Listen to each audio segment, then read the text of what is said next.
isla fahmo labo tan waxa inii sheegaya waa mid fuqahadeenu ay ka sheekayaan shuruudu zawaaj wa shuruudun fi zawaaj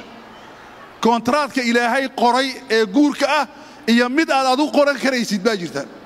gabadhu waxay dhihi kartaa aniga i guurso laakiin aabbahay hooyadii agtooda ay ka qaadin meesha doonta kuma raacayo hadduu aqbalo waa la dabaqaya almuslimuuna calaa shuruudihim gabadhu waxay oran kartaa hada dhagaysta ilama guursan kartid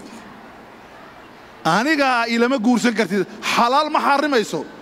Umar bin Nabi sallallahu alayhi wasallam Ali wuxuu ka yiri hal guursan Faatima inta ay nooshahay haday cadhooto aan waan cadhoonaya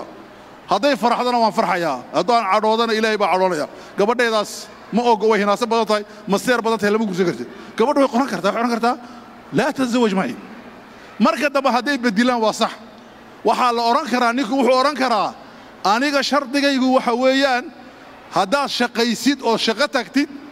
aqalka biilka waad igala qayb galaysaa